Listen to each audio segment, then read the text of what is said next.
ദിക്റുകളുണ്ട്. ഒരൊറ്റ ദിക്ർ ഞാൻ നിങ്ങൾക്ക് പറഞ്ഞു തരാം. ഇത് നിങ്ങൾ വല്ലാതെ ശ്രദ്ധിക്കേണ്ട ദിക്റാണ്. മഹാനാകുന്ന സഅദ് ഇബ്നു അബീ വഖാസ് തങ്ങളാണ് ഈ ഹദീസ് ഉദ്ധരിക്കുന്നത്. മാനസികമായി ടെൻഷൻ അടിക്കുന്നവർ കേട്ടോ, ശാരീരികമായി ബുദ്ധിമുട്ടുന്ന ആളുകളുണ്ടല്ലോ, അവരും ഈ ദിക്ർ കേട്ടോ. അതുപോലെ തന്നെ സാമ്പത്തികമായി വല്ലാതെ ബുദ്ധിമുട്ടുന്ന മനുഷ്യന്മാരുണ്ടെങ്കിലും ഈ ദിക്ർ കേട്ടോ. ഇത് ശരിക്കും പഠിച്ചു വെക്കുന്നത് നല്ലതാണ്. ഞാൻ ഈ ഹദീസ് കണ്ടിട്ട് 8 മാസത്തോളമായി, 8 മാസമായി ഞാൻ ഈ ദിക്റിന്റെ ഫളായിലുകൾ കണ്ടിട്ട്. ഇത് വിശുദ്ധമായ മുസ്ലിമിൽ വന്ന ഹദീസാണ്. ഈ ഹദീസ് ഉദ്ധരിക്കുന്നത് സഅദ് ഇബ്നു അബീ വഖാസ് തങ്ങളാണ്. ആരാണ് സഅദ് ഇബ്നു അബീ വഖാസ് തങ്ങൾ എന്നറിയോ? അല്ലാഹുവിന്റെ റസൂലിന്റെ പ്രിയപ്പെട്ട ഭാര്യമാരുണ്ടല്ലോ, ഉമ്മഹാത്തുൽ മുഅ്മിനീൻ ആയിഷ ബീവി റളിയല്ലാഹു അൻഹാ. ആയിഷ ബീവി തങ്ങള് സഅദ് ഇബ്നു അബീ വഖാസ് തങ്ങൾ ലോകത്തിൽ നിന്ന് വിട പറഞ്ഞു പോകുമ്പോ സഅദ് ഇബ്നു അബീ വഖാസ് തങ്ങളുടെ ജനാസ സ്വഹാബത്ത് ചുമലിലേറ്റി മദീനത്തെ പള്ളിയിലോട്ട് കൊണ്ടുവരുന്ന സമയത്ത് ആയിഷ ബീവി റളിയല്ലാഹു അൻഹ പറയാണ്, സ്വഹാബ, സഅദ് ഇബ്നു അബീ വഖാസ് തങ്ങളുടെ ജനാസയുണ്ടല്ലോ, ഞങ്ങളുടെ വീട്ടിന്റെ മുമ്പിലൂടെ കൊണ്ടുപോകണേ സ്വഹാബ. ആയിഷ ബീവി പറയാൻ, ഒരൊറ്റ സ്വഹാബിമാര് മരണപ്പെടുമ്പോഴും ഇങ്ങനൊരു വാക്ക് പറയാറില്ല. ആയിഷ ബീവി റളിയല്ലാഹു അൻഹ പറയാണ്, സഅദ് ഇബ്നു അബീ വഖാസ് തങ്ങളുടെ ജനാസ ഉണ്ടല്ലോ, കൊണ്ടുപോകുന്ന നേരത്ത് ഞങ്ങളുടെ വീട്ടിന്റെ മുമ്പിലൂടെ കൊണ്ടുപോകണേ സ്വഹാബ. സ്വഹാബത്ത് ചോദിക്കുകയാണ്, അല്ല ഉമ്മഹാത്തുൽ മുഅ്മിനീൻ, എന്തിനാണ് സഅദ് ഇബ്നു അബീ വഖാസ് തങ്ങളുടെ ജനാസ നിങ്ങളുടെ വീട്ടിന്റെ മുമ്പിലൂടെ കൊണ്ടുപോകണമെന്ന് പറയുന്നത് എന്തുകൊണ്ടാണ്? ആ സമയത്തിൽ ആയിഷ ബീവി റളിയല്ലാഹു അൻഹ പറയാ, ഞങ്ങൾക്കും സഅദ് ഇബ്നു അബീ വഖാസ് തങ്ങളുടെ ജനാസ നിസ്കാരത്തിൽ പങ്കെടുക്കാനാണ്, ഞങ്ങൾക്കും അവരുടെ മേൽ ജനാസ നിസ്കരിക്കാനാണ്. ഇത്രയും വല്ലാത്ത ഫضലുള്ള, വല്ലാത്ത ശ്രേഷ്ഠവാനായ ഒരു സൂഫിയായി കഴിഞ്ഞ സ്വഹാബി വരനാണ് സഅദ് ഇബ്നു അബീ വഖാസ് തങ്ങൾ. അവര് പറയുകയാണ്,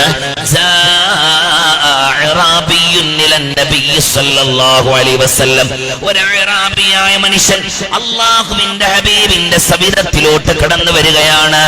എന്നിട്ട് പറയുന്നു, യാ റസൂലല്ലാഹ്, ഹബീബായ നബിയേ, ഞാൻ വല്ലാതെ വിഷമിക്കുന്ന മനുഷ്യനാണ്.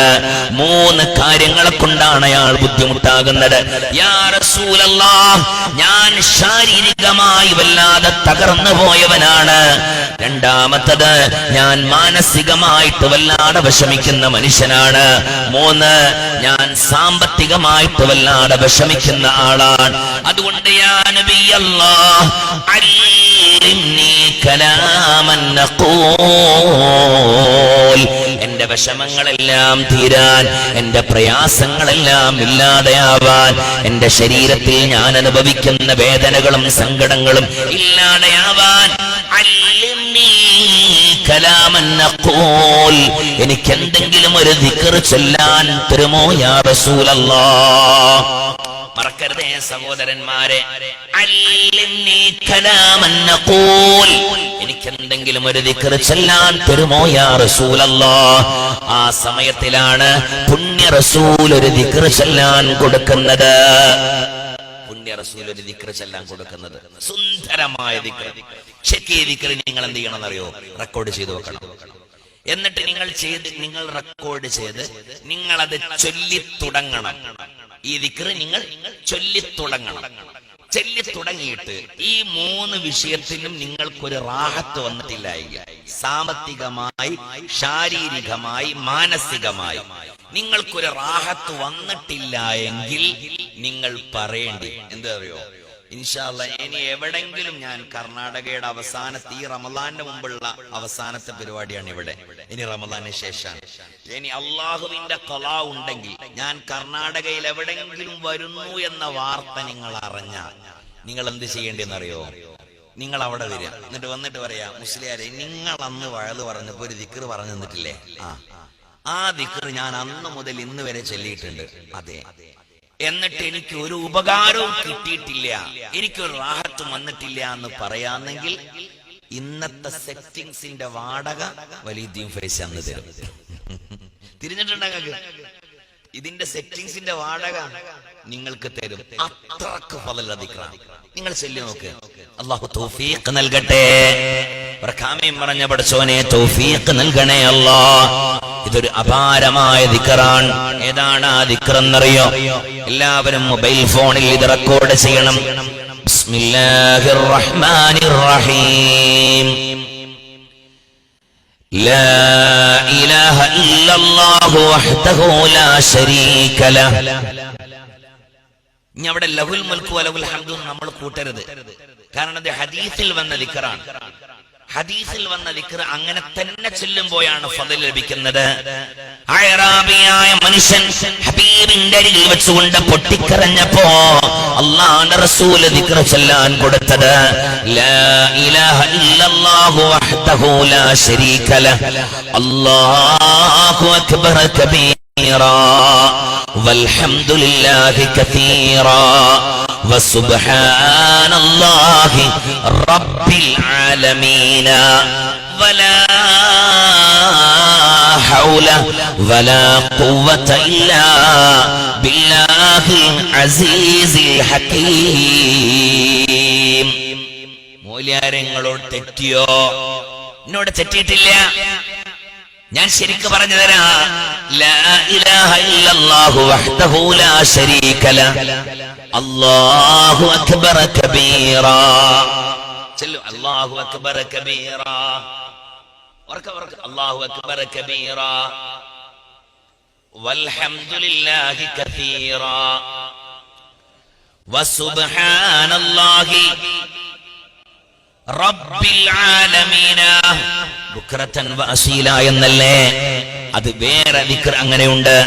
ഇവിടെ നബി തങ്ങൾ പറഞ്ഞു കൊടുത്തത് ഇദ്ദേഹത്തിന് ഇങ്ങനെയാണ് വസുബ്ഹാനല്ലാഹി റബ്ബിൽ ആലമീന വലാ ഹൗല വലാ ഖുവത ഇല്ലാ ബില്ലാഹി അലിയിൽ അലീം എന്ന ദിക്ർ വേറെയുണ്ട്. ഒരുപാട് ഫളായിലുകളുള്ള ദിക്റാണ്. ഒരുപാട് സ്ഥാനവും മഹത്വവും ഉള്ള ദിക്റാണ്. ഇവിടെ നബി തങ്ങൾ പറഞ്ഞു കൊടുത്തപ്പോ വലാ ഹൗല വലാ ഖുവത ഇല്ലാ ബില്ലാഹിൽ അസീസിൽ ഹകീം. അല്ലാഹു ഇത് ജീവിതത്തിൽ പകർത്താൻ തൗഫീഖ് നൽകട്ടെ. ആമീൻ പറഞ്ഞ പടച്ചോനെ തൗഫീഖ് നൽകണേ അല്ലാഹ്. ഒരു വശം ഒരാളെ മുമ്പിലും പോയി നിങ്ങൾക്ക് പറയേണ്ടി വരില്ല. ഈ ദിക്റാണ് അല്ലാഹുവിന്റെ റസൂൽ അഅറാബിയായ മനുഷ്യന് പറഞ്ഞു കൊടുത്തത്. എന്നാൽ ഈ ദിക്ർ ചൊല്ലാൻ ചില സമയങ്ങളും മഹാന്മാര് പറയുന്നുണ്ട്. ഈ ദിക്ർ ചൊല്ലാൻ ഒരു പ്രധാനപ്പെട്ട സമയമുണ്ട്. ഏതാണ് ആ സമയമെന്നറിയോ? സുബ്ഹ് നിസ്കാരത്തിന് ശേഷമാണ്. സുബ്ഹ് നിസ്കാരത്തിന് ശേഷമാണ്. പൊന്നാരുസ്താദേ ദിക്ർ നന്നായി, പക്ഷെ ആ സമയം ഒന്ന് മാറ്റാൻ പറ്റുമോ? ഇല്ല. സുബ്ഹ് നിസ്കരിക്കാത്തവൻ ഒരു ബർക്കത്തും ഉണ്ടാകുകയില്ല. അല്ലാഹുവിന്റെ റസൂൽ സല്ലല്ലാഹു അലൈഹി വസല്ലമ തങ്ങൾ പറയുകയാണ് മൻ സല്ല സുബ്ഹ, ആരെങ്കിലും ഒരാൾ ഒരു ദിവസത്തിൽ സുബ്ഹ് നിസ്കരിച്ചാൽ ഫഹുവ ഫീ ദിമ്മത്തില്ലാഹ്, അവൻ അല്ലാഹുവിന്റെ കാവലിലാണ്. അവന്റെ കൃഷിയെ അല്ലാഹു സംരക്ഷിക്കുന്നതാണ്. അവന്റെ വാഹനത്തിനെ അല്ലാഹു സംരക്ഷിക്കുന്നതാണ്. അവന്റെ കച്ചവടത്തിന് അല്ലാഹു സംരക്ഷിക്കുന്നതാണ്. അവന്റെ ഭാര്യയെ അവന്റെ സന്താനങ്ങളെ അല്ലാഹു സംരക്ഷിക്കുന്നതാണ്. നേരെ മറിച്ച് സുബഹി സമയത്തിൽ എഴുന്നേൽക്കാത്ത മനുഷ്യന്മാരുണ്ടല്ലോ, പള്ളി മിനാരങ്ങളിൽ നിന്ന് അസ്വലാത്തു ഖൈറും മിനൻ നൗം, അതൊരു വല്ലാത്ത സമയമാണ്.